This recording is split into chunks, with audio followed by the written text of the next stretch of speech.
ಇನ್ನು ಸಿಎಂ ವಿರುದ್ಧ ಪ್ರಾಸಿಕ್ಯೂಷನ್ಗೆ ಸಂಬಂಧಪಟ್ಟಂತೆ ಗೃಹ ಸಚಿವರು ಕೂಡ ಮಾತನಾಡಿದ್ದಾರೆ. ಪ್ರಾಸಿಕ್ಯೂಷನ್ಗೆ ಅನುಮತಿ ಬಗ್ಗೆ ಕಾನೂನು ಹೋರಾಟವನ್ನು ಅನುಸರಿಸ್ತೀವಿ. ಲೀಗಲ್ ಟೀಮ್ ಜೊತೆಯಲ್ಲಿ ಚರ್ಚೆ ಮಾಡಿ ಸಿಎಂ ಅವರು ಮುಂದೆ ಹೋಗ್ತಾರೆ. ಯಾವ ರೀತಿಯಾಗಿ ಕಾನೂನು ಹೋರಾಟ ಇರಬೇಕು ಇದೆಲ್ಲವನ್ನೂ ಕೂಡ ಅವರು ಚರ್ಚೆ ಮಾಡಿ ಮುಂದೆ ಹೋಗ್ತಾರೆ. ಬೆಂಗಳೂರಿನಲ್ಲಿ ಹೋಮ್ ಮಿನಿಸ್ಟರ್ ಆಗಿರುವಂತಹ ಡಾಕ್ಟರ್ ಜಿ ಪರಮೇಶ್ವರ್ ಹೇಳಿಕೆ ಕೊಟ್ಟಿದ್ದಾರೆ.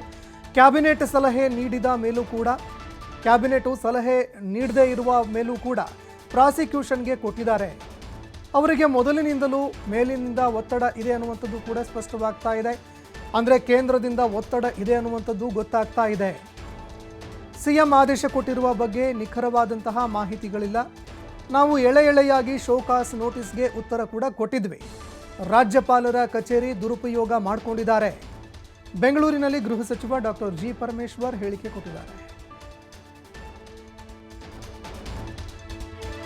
ಮುಖ್ಯಮಂತ್ರಿಗಳೇ ಅವರ ಭಾಷಣದಲ್ಲಿ ಹೇಳಿದ್ದಾರೆ, ನಾನು 40-50 ವರ್ಷದ ರಾಜಕಾರಣದಲ್ಲಿ ನನಗೆ ಯಾವುದೇ ಒಂದು ಕಪ್ಪು ಚುಕ್ಕೆ ಇಲ್ಲ, ಅಂಥದ್ರಲ್ಲಿ ಇದನ್ನು ಉದ್ದೇಶಪೂರ್ವಕವಾಗಿ ಮಾಡ್ತಿದ್ದಾರೆ ಅಂತ ಹೇಳಿ ಅವರು ಕೂಡ ಹೇಳಿದರು. ಆದ್ದರಿಂದ ಅದನ್ನು ಯಾವ ರೀತಿ ಈಗ ಹೋರಾಟ ಮಾಡೋದನ್ನು ನಾವು ಈಗ ಚರ್ಚೆ ಮಾಡಿ ತೀರ್ಮಾನ ಮಾಡ್ತೀವಿ. ಸ್ವಾಭಾವಿಕವಾಗಿರಿ, ಅದು ಒಳ್ಳೆ ಕಥೆ ಆಯ್ತಲ್ಲ. ನಾವೆಲ್ಲ ಒಟ್ಟಿಗೆನೇ ಇದ್ದೇವೆ ಮತ್ತು ನಿಂತ್ಕೊಳ್ಳೋದ್ರಲ್ಲಿ ಏನು ಅದೇನು ಸಪರೇಟಾಗಿ ಹೇಳೋವಂಥದ್ದೇನಿಲ್ಲ. ಈ ವಿಷಯ, ಈ ವಿಚಾರ ಮಾನ್ಯ ಮುಖ್ಯಮಂತ್ರಿಗಳ ಗಮನಕ್ಕೆ ಬಂದ ನಂತರ ಮತ್ತು ಇದರಲ್ಲಿ ಹಗರಣ ನಡೆದಿದೆ ಅಂತ ಹೇಳಿ ಬಿಜೆಪಿಯವರು ಆಪಾದನೆ ಮಾಡಿದ ನಂತರ ಮಾನ್ಯ ಮುಖ್ಯಮಂತ್ರಿಗಳು ಹಿಂದು ಮುಂದೆ ನೋಡದೆ ತನ್ನ ವಿರುದ್ಧನೇ ಒಂದು ಕಮಿಷನನ್ನು ಅವರು ನೇಮಕ ಮಾಡ್ತಾರೆ ಅಂದರೆ ಅವರು ನಾನು ಏನು ಮಾಡಿಲ್ಲ ಅನ್ನೋದು ಅವರಿಗೆ ಜನಸಮುದಾಯಕ್ಕೆ ಗೊತ್ತಾಗೋದಿಲ್ಲ. ಒಂದು ವೇಳೆ ಆ ರೀತಿ ಅವರು ಹೆದರ್ಕೊಂಡು ನಾನೇನೋ ತಪ್ಪು ಮಾಡಿಬಿಟ್ಟಿದ್ದೀನಿ ಎಂದಿದ್ದರೆ ಕಮಿಷನ್ ಯಾಕೆ ಮಾಡೋರು? ಇವತ್ತು ಕಮಿಷನ್ ಮಾಡಿದ್ದಾರೆ. ಕಮಿಷನ್ನಲ್ಲಿ ಮೂಡಾದಲ್ಲಿ ಏನೆಲ್ಲ ನಡೆದಿದೆ, ಇಲ್ಲಿವರೆಗೂ ಯಾರ್ಯಾರಿಗೆ ಸೈಟ್ ಕೊಟ್ಟಿದ್ದಾರೆ, ಯಾವ ಪಕ್ಷದವರಿಗೆ ಕೊಟ್ಟಿದ್ದಾರೆ, ಯಾವ್ಯಾವ ಮುಖಂಡರುಗಳಿಗೆ ಕೊಟ್ಟಿದ್ದಾರೆ, ಅದನ್ನೆಲ್ಲವನ್ನು ಕೂಡ ಟರ್ಮ್ಸ್ ಆಫ್ ರೆಫರೆನ್ಸ್ ಕೊಟ್ಟಿದ್ದಾರೆ, ತನಿಖೆ ಮಾಡ್ತಾರೆ.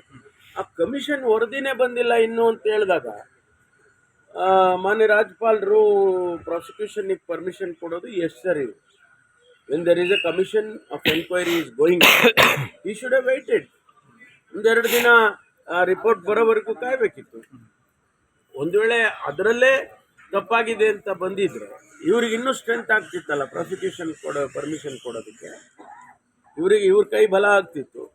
ಈಗ ಒಂದು ವೇಳೆ ಆಗಿಲ್ಲ ಅಂತ ಆದಾಗ, ಈಗ ಕಮಿಷನ್ ರಿಪೋರ್ಟ್ನಲ್ಲಿ ಏನೂ ಇಲ್ಲ ಅಂತ ಬಂದಾಗ ಎಲ್ಲರೂ ಪ್ರಶ್ನೆ ಮಾಡ್ತಾರಲ್ವ, ಕಾನೂನಾತ್ಮಕವಾಗಿ ಎಲ್ಲರೂ ಪ್ರಶ್ನೆ ಮಾಡ್ತಾರೆ, ಗವರ್ನರ್ ಮಾಡಿದ ತಪ್ಪು ಅಂತ.